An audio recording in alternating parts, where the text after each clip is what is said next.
बहुत स्वागत है आपका। आप देख रहे हैं न्यूज 18 इंडिया। आपके साथ हूं मैं लवीना राज। एक बड़ी खबर के साथ करेंगे शुरुआत। चूरू की लोकसभा सीट को अपने कब्जे में रखने के लिए प्रधानमंत्री नरेंद्र मोदी आज राजस्थान के रण में उतरने वाले हैं। चूरू लोकसभा सीट बीजेपी का गढ़ रही है, लेकिन इस बार वहां के सियासी समीकरण कुछ बदले हुए दिखाई देते हैं। चूरू सीट बीजेपी के लिए नाक का सवाल बन चुकी है। वहां पर आपको मैं बता दूं 19 अप्रैल को वोटिंग होनी है।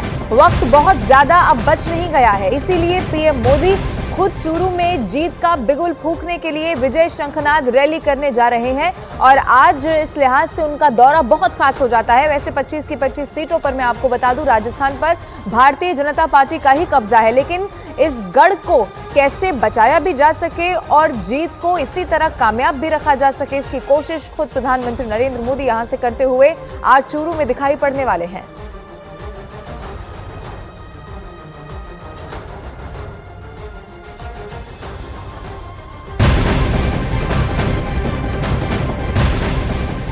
और यूपी एटीएस ने नेपाल बॉर्डर से 3 संदिग्धों को गिरफ्तार कर एक बहुत बड़ी आतंकी साजिश को नाकाम कर दिया है। बताया गया कि ये तीनों संदिग्ध नेपाल से उत्तर प्रदेश में घुसकर जम्मू कश्मीर जाने की फिराक में थे ताकि वहां हमला किया जा सके।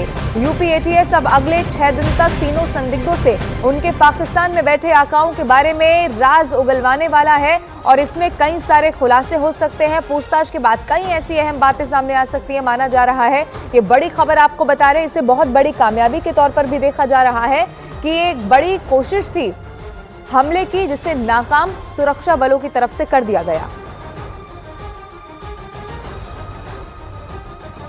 और इन तीनों संदिग्धों के नाम मोहम्मद अल्ताफ भट्ट, सैयद गजनफर और नासिर अली बताया गया। बताया गया कि मोहम्मद अल्ताफ भट्ट और सैयद पाकिस्तान के नागरिक हैं और नासिर अली जम्मू कश्मीर का रहने वाला है। जानकारी ये भी मिली कि अल्ताफ भट्ट ने कारगिल की जंग के बाद ही हिजबुल मुजाहिदीन के कैंप में आतंकी ट्रेनिंग ले ली थी और नासिर पाकिस्तान की खुफिया एजेंसी आईएसआई के इशारे पर काम कर रहा था, लेकिन यूपी एटीएस ने उनके प्लान पर पूरी तरह से पानी फेर दिया। यूपी एटीएस को आरोपियों के पास से आपको ये भी बता दें कि कुछ ऐसे सामान भी बरामद हो चुके हैं जिसके बाद अब अहम सुराग तक और पहुंचने की कोशिश की जा रही है, यानी कि नेटवर्क कितना बड़ा था, पाकिस्तान में बैठे हुए आका कौन है, उन तक पहुंचने की ये पूरी कोशिश अब यहां पर की जाएगी। कई सारे राज उगलवाए जाएंगे। आपको ये भी बता दें नासिर के बारे में जो जानकारी मिली है वो ये कहती है कि पाकिस्तान की खुफिया एजेंसी आईएसआई के इशारे पर वो काम कर रहा था।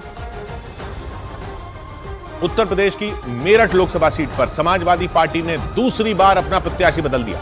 मेरठ सीट पर अखिलेश यादव ने अपनी पहली लिस्ट में भानु प्रताप के नाम का ऐलान किया था, लेकिन सूत्रों के मुताबिक उनके खिलाफ विरोध की आवाज उठने के बाद 2 दिन पहले अतुल प्रधान को टिकट दी गई थी। लेकिन समाजवादी पार्टी ने अतुल प्रधान की टिकट काटकर अब सुनीता वर्मा को टिकट दे दी। सुनीता वर्मा समाजवादी पार्टी के नेता योगेश वर्मा की पत्नी है